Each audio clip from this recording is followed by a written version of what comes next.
ഇനി നമുക്ക് പോവേണ്ടത് ഒരു അപകട വാർത്തയിലേക്കാണ്. കണ്ണൂർ ചാലോട് വാഹന അപകടത്തിൽ 4 മരണം. കാർ മരത്തിലിടിച്ചാണ് അപകടമുണ്ടായിരിക്കുന്നത്.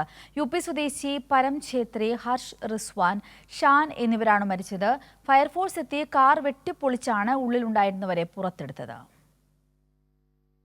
സന്തോഷുണ്ട് വിവരങ്ങളുമായി. സന്തോഷ്, ഇന്ന് പുലർച്ചെ വളരെ ദുഃഖകരമായ ഒരു വാർത്തയാണ് നമ്മളെ തേടിയെത്തിയിരിക്കുന്നത്. നിലവിൽ ആശുപത്രിയിൽ കഴിയുന്നവരുടെ ആരോഗ്യാവസ്ഥ എങ്ങനെയാണ് അപകടം സംഭവിച്ചത്? ചിന്തൂരി അർദ്ധരാത്രിയോടുകൂടിയാണ് ഈ വാഹന അപകടം ഉണ്ടായത്. കണ്ണൂർ മട്ടന്നൂർ റോഡിൽ ചാലോടിനടുത്ത കുംഭം എന്ന് പറയുന്ന സ്ഥലത്താണ് ഈ വാഹന അപകടം ഉണ്ടായത്.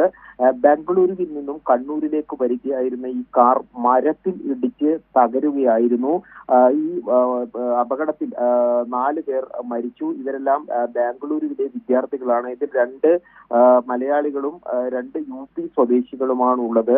പരം ഛേത്രി, ഹർഷ്, റിസ്വാൻ, ഷാൻ എന്നിവരാണ് മരിച്ചത്. കാറിൽ 5 പേർ ഉണ്ടായിരുന്നു. ഒരാൾക്ക് ഗുരുതരമായി പരിക്കേറ്റിട്ടുണ്ട്. പരിക്കേറ്റയാളെ കണ്ണൂരിലെ സ്വകാര്യ ആശുപത്രിയിൽ പ്രവേശിപ്പിച്ചിരിക്കുകയാണ്. ഈ ഇടിയുടെ ആഘാതത്തിൽ കാറ് ഏതാണ്ട് പൂർണ്ണമായും തകർന്ന നിലയിലാണുള്ളത്. കാറിൽ കുടുങ്ങിക്കിടക്കുന്നവരെ പുറത്തെടുക്കാൻ ഏറെ പ്രയാസപ്പെട്ടു.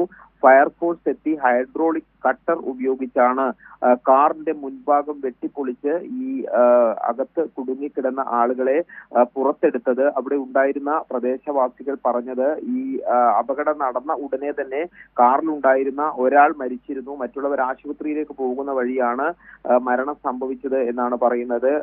ഈ കാറ് അമിത വേഗതയിലായിരുന്നുവെന്നും അവിടെയുള്ള പ്രദേശവാസികൾ പറയുന്നുണ്ട്. കാരണം അത്രയും ഇടിയുടെ ആഘാതം നോക്കുമ്പോൾ നല്ല വേഗതയിലായിരുന്നു കാർ എന്നുള്ളതാണ് അവിടെയുള്ള പ്രദേശവാസികൾ പറയുന്നത്.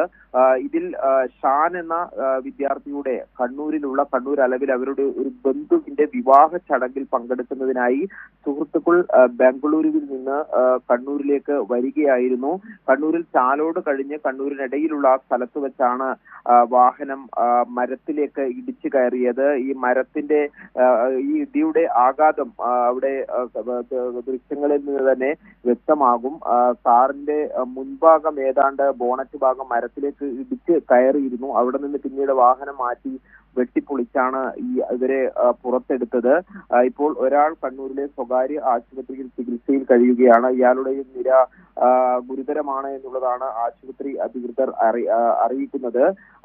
ഏതാണ്ട് ഒരു 11:30-ക്ക് ശേഷമാണ് ഈ അപകടം ഉണ്ടായത് എന്നുള്ളതാണ് പ്രദേശവാസികൾ പറയുന്നത്. ഈ കണ്ണൂർ ഭാഗത്തേക്ക് വരികയായിരുന്ന കാറാണ് റോഡ് സൈഡിൽ ഉണ്ടായിരുന്ന മരത്തിലേക്ക് ഇടിച്ചു കയറിയത്. അങ്ങനെയാണ് അപകടമുണ്ടായത്. സിന്ധു. ശരി സന്തോഷ്, ഇപ്പോൾ ഇതാ പ്രദേശവാസികളുടെ പ്രതികരണം കൂടി നമ്മളിലേക്ക് എത്തുകയാണ്. നമുക്ക് ആ പ്രതികരണം കൂടി ഒന്ന് നോക്കാം. വണ്ടി നല്ല സ്പീഡിലാണ് വന്നിരുന്നത്. അപ്പോൾ ഫസ്റ്റ് ഇടിച്ചപ്പം അതിൻ്റെ അകത്ത് ടോട്ടൽ 5 പേരുണ്ടായിരുന്നു. ആദ്യം ഫ്രണ്ട് തീ പിടിച്ച പോലെ ഉണ്ടായിരുന്നു. തീ പിടിച്ച ഫ്രണ്ടിൽ നിന്ന് ബോണിട്ട് തീ വിടുന്നു. പിന്നെ നമ്മളെല്ലാം കൂടി ഇവിടുന്ന് വെള്ളം എടുത്ത് തീ കെടുത്തി. പിന്നെ പൈപ്പിട്ടടിച്ച് വെള്ളം എടുത്ത്. പിന്നെ അതിന് ശേഷം അതിൻ്റെ അകത്ത് ആൾക്കാർ നോക്കുമ്പോൾ പിന്നെ എന്താ പറയുക 4 ആളതിൽ കുടിക്കണ്ടിട്ടില്ല. പിന്നെ ഫയർ സർവീസ് വിളിച്ച് നാട്ടുകാരെല്ലാവരും കൂടി അതിനെ കൂടി പുറത്തെടുത്ത് ആംബുലൻസ് കണ്ണൂരേക്ക് കൊണ്ടുപോയി ഹോസ്പിറ്റലിലേക്ക്. അവരെന്നെ ആ സമയത്ത് ഹൈഡ്രോളിക് കട്ട് ചെയ്തെടുത്തിട്ടാണ് വീട്ടിൽ. കാരണം എല്ലാം ടൈറ്റ് ജാമായിപ്പോയി. രണ്ടുപേരും എടുക്കാൻ ഭയങ്കര ബുദ്ധിമുട്ട്. ഫ്രണ്ടിലുള്ള ഡ്രൈവറെയും അതിൻ്റെ ബാക്ക് സൈഡിലുള്ള ഒരാളെയും എടുക്കാൻ പറ്റില്ല, ജാമായിപ്പോയി. അതിനകത്ത് സൈഡിലിരുന്ന ഒരാൾ ആ സമയത്തൊരു ഇതുണ്ടായിരുന്നു. അയാളായിരിക്കും മിക്കവാറും ആ ഒരു രക്ഷപ്പെട്ട ഒരാളാണെന്ന് തോന്നുന്നു. ഒരു സൈഡ് കോ ഡ്രൈവേഴ്സ് ഉണ്ടായിരുന്നു. ഹോസ്പിറ്റലിലേക്ക് ഇവിടെ ബേബി മെമ്മോറിയലാണ് ഉണ്ടായത്. എന്തായാലും ദാരുണമായ ഒരു വാർത്തയാണ് നമുക്ക് ലഭിച്ചിരിക്കുന്നത്. 4 മരണമാണ് സംഭവിച്ചിരിക്കുന്നത്. അമിത വേഗതയിൽ എത്തിയ വാഹനമാണ് അപകടത്തിൽപ്പെട്ടത് എന്നുള്ളതാണ് പ്രാഥമികമായ വിവരം. സന്തോഷാണ് വിവരങ്ങൾ പങ്കുവച്ചത്.